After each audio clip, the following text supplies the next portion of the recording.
Yo Chelsea fans, welcome back to Bridge of Blue bareng gue Nanda Sugiono. Di video kali ini gue akan mengupdate beberapa informasi mengenai Chelsea di beberapa hari terakhir. Tapi sebelum gue mulai, gue pengen sapa-sapa dulu seluruh True Blue yang sudah bergabung di channel ini. Ada True Blue dari Gianyar Bali, True Blue dari Sepatan Timur, dan True Blue dari Gresik. Terima kasih untuk kalian semua yang sudah bergabung di channel ini dan selalu setia meramaikan kolom komen. Terima kasih. Dan untuk kalian yang baru join, jangan lupa untuk subscribe channel ini, nyalain loncengnya, bantu gue buat sampai ke 10.000 subscriber. Kalian juga bisa bantu gue dengan memberi hype di video ini supaya makin banyak True Blue yang bergabung di channel ini. Kita langsung mulai aja di berita pertama. Peristiwa rasisme mewarnai pertandingan antara Benfica melawan Real Madrid di putaran playoff Liga Champions yang diadakan tadi malam ya. Vinicius Junior ini melakukan selebrasi menari yang agak berlebihan. Ini menjadi pemicu dari keributan yang terjadi antara Benfica melawan Real Madrid ya. Setelah terjadinya gol yang dilesakan oleh Vinicius Junior di menit ke-50, memang tensi pertandingan di putaran playoff ini begitu panas ya untuk memperebutkan antara Benfica ataupun Real Madrid masuk ke babak 16 besar. Dari menit pertama, tackle-tackle keras, terus juga duel itu sering terjadi dan kerap kali uh, diwarnain dengan keributan di pertandingan kali ini. Pada menit 50, Vinicius berhasil menciptakan gol yang sangat indah ya. Mungkin karena adrenalin dan juga situasi yang terjadi, dia berlari ke sudut pinggir lapangan dan merayakan gol tersebut dengan tarian yang agak sedikit memprovokasi para supporter dari Benfica ya. Setelah terjadinya selebrasi tersebut, ada adu mulut antara Vinicius Junior dan Prestiani ya. Ini yang membuat insiden rasisme ini terjadi. Katanya Prestiani ini melontarkan sebanyak 5 kali ya, dan ini yang membuat Vinicius akhirnya berlari ke wasit dan melaporkan kejadian tersebut. Nah, di beberapa tangkapan layar ya dan juga foto-foto yang beredar dari kejadian itu, Prestiani ini tutupi mulutnya menggunakan baju yang digunakan. Jadi supaya tidak terlihat dan terbaca apa sebenarnya yang disebutkan oleh Prestiani ya. Tapi akhirnya wasit memutuskan untuk melaksanakan protokol rasisme di pertandingan tersebut dan akhirnya pertandingan diberhentikan. Kejadian sempat memanas ya dan Vinicius mendapatkan kartu kuning akibat selebrasi gol tersebut. Kemudian wasit menghentikan pertandingan selama kurang lebih 11 menit akhirnya sebelum pertandingan dimulai kembali, dan akhirnya wasit juga tidak melakukan apapun di pertandingan tersebut karena hal ini akan diinvestigasi oleh UEFA ya sebagai penyelenggara untuk melihat apakah kejadian rasisme ini benar terjadi atau tidak. Jose Mourinho sendiri sebagai seorang pelatih Benfica di pertandingan tersebut sempat ngobrol juga sama Vinicius Junior dan diceritakan ya kejadiannya. Kemudian dia juga memanggil Prestiani ya dan mendengarkan versi dari Prestiani di pertandingan tersebut. Di akhir wawancara, di akhir pertandingan, Jose Mourinho diwawancara dan menyatakan belum mampu untuk menentukan siapa yang salah ya, karena dia mendengar dua versi cerita, satu dari Vinicius Junior dan satu dari Prestiani. Nah, ini sebenarnya kejadian yang cukup membuat gua agak sedikit kecewa juga dengan Jose Mourinho ya, dengan apa yang terjadi dan respon dia terhadap pertandingan ini ya. Tapi kita lihat aja nanti apakah statement yang sudah dilontarkan oleh Jose Mourinho ini akan ditimbali lagi dengan dia ya untuk menyatakan sikapnya terhadap peristiwa rasisme ini. Nah, peristiwa rasisme ini sendiri juga menjadi perdebatan ya, walaupun hampir sebagian besar dari seluruh fans sepak bola ini menyatakan stand with Vini ya, tapi ada juga beberapa pihak yang gue baca di timeline ya, mau netizen dan lain-lain itu juga menyalahkan mengenai selebrasi yang dilakukan oleh Vinicius Junior ya. Bape juga ikut membela Vinicius Junior. Bape menyatakan setelah pertandingan ya di press conference-nya ini Bape mendengar Prestiani menyatakan sebutan tersebut ya sebanyak 5 kali ke Vinicius Junior. Dan Bape juga sudah mengkonfrontasi Prestiani di pertandingan tersebut. Dan banyak banget ya beredar ini video pada saat Bape mengkonfrontasi rasisme tersebut ya kepada Prestiani.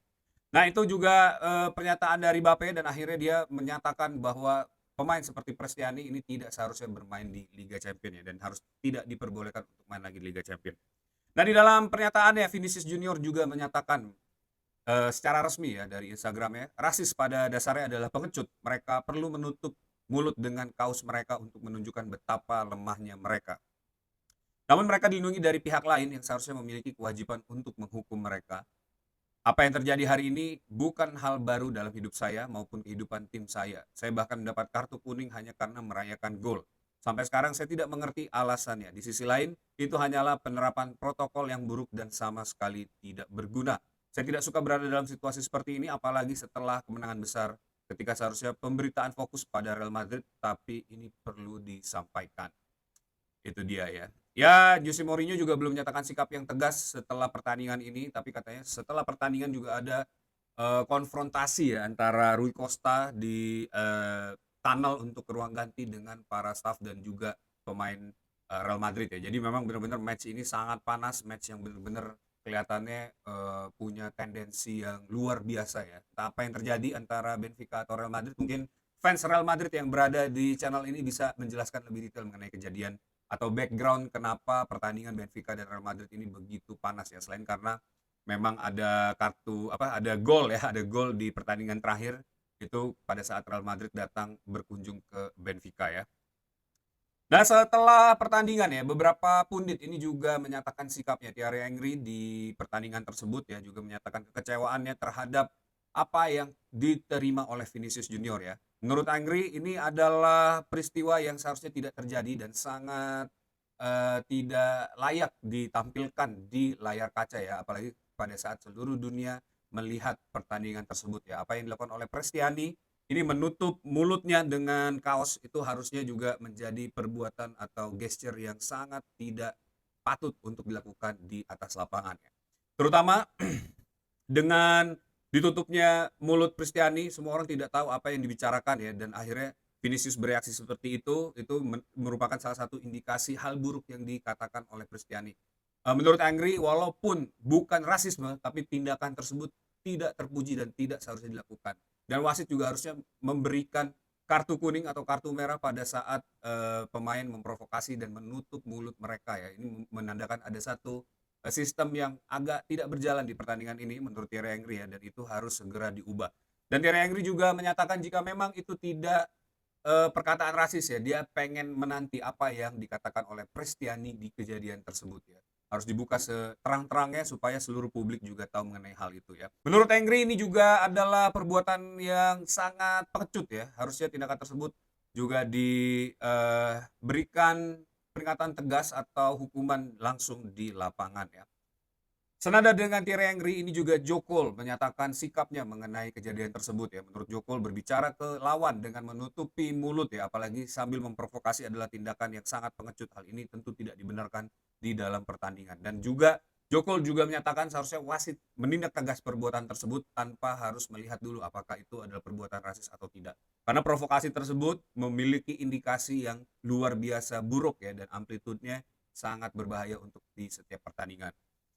Nah, ini kita lihat aja ya, mungkin ada teman-teman yang tahu dan bisa berkomentar, langsung aja tulis di kolom komen menurut kalian mengenai pendapat kalian tentang hal ini. Tapi yang pengen gua perjelas di kejadian ini, situasi rasisme itu sama dengan kasus kekerasan seksual ya. Jadi kita sebagai pendengar atau penonton, pembaca berita, netizen ataupun itu harus stand kepada victim ya. Kita harus percaya kepada victim untuk membela kebenaran tersebut. Dan hal ini juga mungkin akan diinvestigasi ya, dan kita juga akan lihat karena Prestiani juga sudah menyatakan bahwa dia tidak melontarkan kata-kata rasis dan itu hanya dimisinterpretasi saja oleh Vinicius Junior. Apapun itu, pada saat kejadian ini meledak, sikap gue pribadi ya, dan seharusnya kita semua itu adalah stand with Vinicius Junior. Karena tindakan rasis dimanapun, bukan cuma di sepak bola, di kehidupan, di apapun seni kehidupan harusnya sudah tidak boleh lagi dilakukan, karena perilaku rasisme itu adalah bentuk dari pemikiran yang sangat kuno ya dan tradisional, dan hal itu sudah seharusnya dihilangkan, apalagi di era modern seperti sekarang pada saat dunia ini sudah tidak ada lagi pembatas ya. Harusnya perilaku rasisme ini bisa segera dihilangkan dari pikiran kita semua ya. Dan menurut gue rasisme adalah pemikiran bodoh yang paling terbelakang ya, yang bisa diciptakan oleh umat manusia di dunia ini, dan seharusnya tidak ada lagi pengikut untuk aliran-aliran pemikiran seperti ini ya. Karena rasisme ini bisa berkembang jauh menjadi satu hal yang sangat buruk terjadi di dunia ini.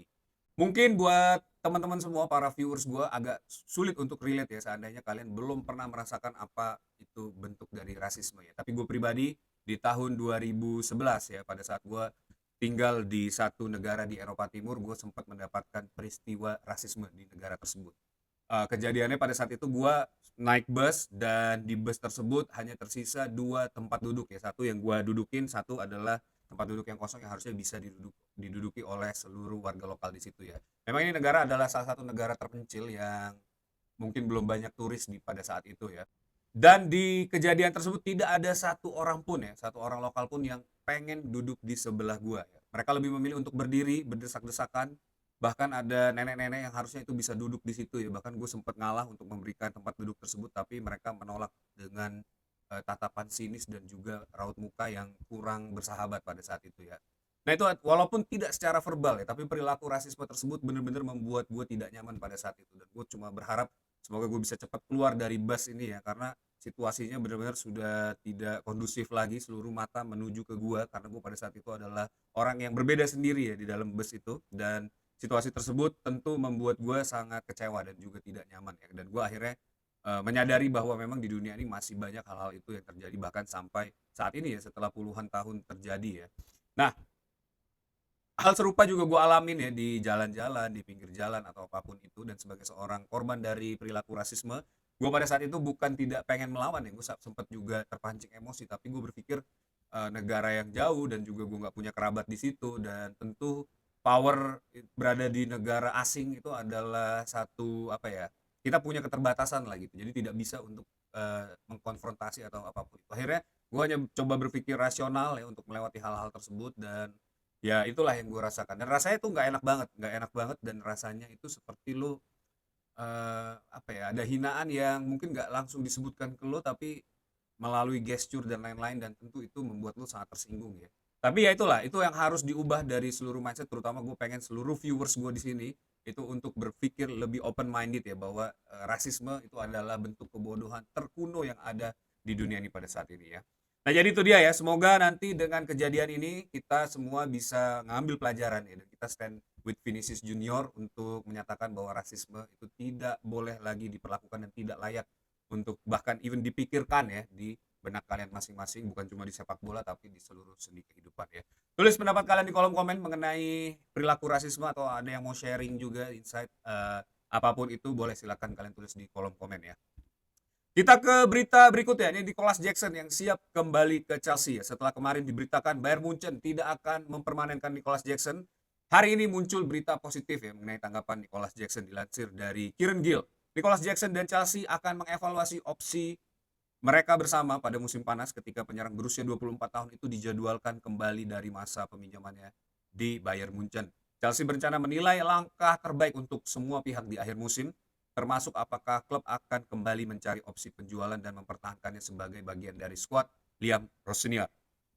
Rosenior sendiri menunjukkan kesiapan memberi awal yang baru bagi para pemain ya, yang ditunjukkan sebagai pelatih kepala The Blues, tapi semua opsi masih terbuka. Nah kita tahu Rosenior ini memulai masa kepelatihannya di Chelsea dengan clean sheet ya, dan dia berusaha untuk melakukan approach lagi ke para pemain yang menjadi boom squad Chelsea di era Enzo Maresca, Axel Disasi, Raheem Sterling, dan beberapa pemain lain yang sempat menjadi di exile ya di era Enzo Maresca. Ini didatangi oleh Liam Rosenior, diajak diskusi dan ditanyakan apa yang mereka inginkan ya. Nah hal serupa juga rasanya akan terjadi dengan Nicolas Jackson dengan kembalinya dia ke Chelsea ya. Tentu ini akan menurut gue membuat satu peluru baru untuk Chelsea ya, untuk menambah daya gedor lini serang di musim depan. Jackson mungkin akan bersaing dengan Liam Delap juga Joe Pedro ya, tapi kita nggak tahu apakah Jackson bisa ditaruh di left wing, dan para winger yang masih sangat muda itu mungkin bisa dipinjamkan untuk musim depan ya, dan juga rotasi. Tentu ini akan menjadi satu kelebihan tersendiri ya, karena kita nggak perlu untuk meng-offload Liam Delap ataupun Joe Pedro di musim depan ya, dan kita akan kedatangan Emega juga. Ini juga akan menjadi uh, peluru baru ya, dan energi baru, new blood buat Chelsea, dan semoga aja nanti Liam Rosenior ini bisa memformulasikan daya serang baru. Gue penasaran sih sebenarnya melihat Jackson di sisi kiri, Enzo Fernandez di posisi nomor 10, Cole Palmer di kanan, dan juga Joe Pedro di posisi nomor 9 ya.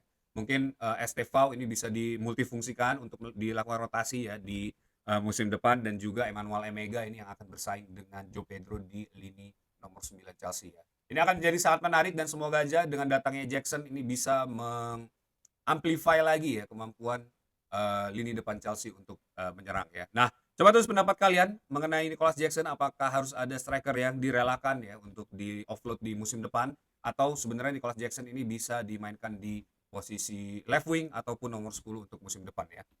Di berita berikutnya ini ada info dari Mamadou Sarr ya, dipuji setinggi langit oleh para rekannya di tim-tim yang pernah bermain dengan dirinya. Dilansir dari Simon Phillips, dikutip dari Rahman Osmon, ini adalah jurnalis dari The Sun. Banyak rekan setim Mamadou Sarr di level akademi masih memanggilnya Virgil van Dijk. Menurut laporan Sunsport, karena mereka percaya ia biasa melakukan tackle tanpa perlu menggerakkan kakinya sama sekali. Ini gue kebayang lagi ya gerakannya Virgil van Dijk. Tapi gue belum lihat di pertandingan kemarin pada saat Mamadou Sarr dimainkan ya melawan Hull City, dia mengeluarkan gerakan itu. Tapi ya kita lihat aja nanti apakah memang Mamadou Sarr ini memiliki skill yang ceilingnya sama seperti Virgil van Dijk ya. Semoga aja begitu, dan itu merupakan berarti memang kehebatan dari Sporting Director Chelsea untuk membeli Mamadou Sarr ya. Selain itu Mamadou Sarr juga sepertinya sedang on fire di Chelsea ya. Ini juga menurut Rahman Osman, Mamadou Sarr sudah memberikan kesan yang sangat kuat di Cobham berkat bakatnya dan profesionalisme tingkat tinggi. Ia dikenal sebagai salah satu pemain yang datang paling awal saat latihan. Ya, hubungannya dengan Andre Santos yang terjadi ketika keduanya berada di bawah Liam Rossinier di Strasbourg juga membantunya beradaptasi dengan cepat. Ya itu ya, jadi ya semoga aja artikel ini benar dan Mamadou Sarr memang punya disiplin tinggi, punya apa etos kerja yang baik ya di umur yang masih sangat muda. Ini tentu sangat positif dan gue akan sangat support dengan skill mungkin potensi yang ada di Mamadou Sarr dengan latihan disiplin ya dan juga motivasi yang dia miliki. Itu semoga aja nanti Mamadou Sarr ini bisa menjadi seorang pemain besar buat Chelsea ya. Itu dia. Jadi ya kita doakan dan kita lihat apakah Mamadou Sarr ini bisa bersaing ya dan tembus di first team player Chelsea dan menjadi the next big things buat Chelsea ya. Berita keempat nih, rumor mengenai pembelian Murillo ini mulai berhembus di berbagai media ya. Tapi di balik itu akan ada 3 pemain yang akan dilepas Chelsea berdasarkan rumor yang sudah beredar ya. Dilansir dari acara Team Talk ya, Chelsea siap melepas Tosin Adarabioyo, Benoit Badiashile, dan Trevoh Chalobah demi memberi ruang bagi perombakan lini pertahanan pada musim panas nanti. Sebagian dari rencana tersebut, Chelsea ingin mendatangkan back Nottingham Forest Murillo untuk memperkuat pertahanan mereka. Selain itu ada info juga dari Top Skill UK. Ini info yang sebenarnya benar-benar rumor ya, sangat bombastis, tapi gue coba bacakan buat kalian ya. Eksklusif, perjalanan Trevoh Chalobah di Chelsea telah berakhir. Sang back akan meninggalkan klub pada musim panas ini. The Blues telah secara resmi memberitahu Chalobah dan pihaknya bahwa ia tidak memiliki masa depan di Stamford Bridge. Chalobah tidak masuk dalam rencana Liam Rossinier untuk musim depan, sementara itu Newcastle dan West Ham United masih berada di barisan terdepan untuk merekrut back tengah berusia 26 tahun tersebut. Update lanjutan akan segera menyusul. Wow, kalau Tosin dan Badiashile ini gue merelakan mereka untuk dijual ya, di cash out mungkin dengan beberapa pemain muda ya untuk membuat ruang untuk Murillo datang. Tapi kalau Trevoh Chalobah menurut gue sangat disayangkan seandainya pemain ini harus dijual kembali ya, karena setiap summer ini beritanya sama terus ya, udah 2 kali summer Trevoh Chalobah mau dijual, Trevoh Chalobah dipinjamkan, di exile dari klub, tapi dia selalu survive, dia selalu menampilkan permainan terbaiknya dan dia adalah proper Chelsea yang menurut gue sangat konsisten di musim ini. Tanpa Trevoh Chalobah mungkin Chelsea sudah kebobolan lebih banyak gol lagi ya sampai musim ini, dan kita lihat bagaimana Trevoh Chalobah ini sangat devoted ke klub ini ya. Dari kecil dia sudah tumbuh besar di sini dan menurut gue sangat disayangkan seandainya Chelsea benar-benar mengoffload Trevoh Chalobah untuk mendatangkan Murillo ya. Badiashile dan Tosin mungkin boleh di-offload karena emang ini pemain bukan tarafnya Chelsea ya untuk memasukkan Murillo. Tapi kalau buat yang lain gue berharap semoga Trevoh Chalobah ini stay di Chelsea forever ya. Itu dia, bagaimana menurut pendapat kalian? Coba tulis di kolom komen mengenai Trevoh Chalobah ya. Apakah dia memang udah selayaknya dijual atau harusnya dia tetap dikip apapun yang terjadi ya. Dan mendatangkan Murillo tentu membawa pertahanan Chelsea jauh lebih baik lagi ya. Jadi semoga aja di musim depan ini Chelsea bisa menjadi lebih solid lagi ya dan menciptakan rekor di lini pertahanan. That's it video for today. Thanks for watching guys. Buat kalian yang suka sama video ini jangan lupa untuk klik tombol likes, dan yang paling penting adalah subscribe channel ini, nyalain loncengnya, bantu gue buat sampai ke 10.000 subscriber. Kalian juga bisa bantu gue memberi hype di video ini supaya makin banyak True Blue yang bergabung di channel ini. Terima kasih untuk kalian yang sudah menonton video ini sampai akhir. Tetap dukung Chelsea, once the blue always be blue, up the Chelsea.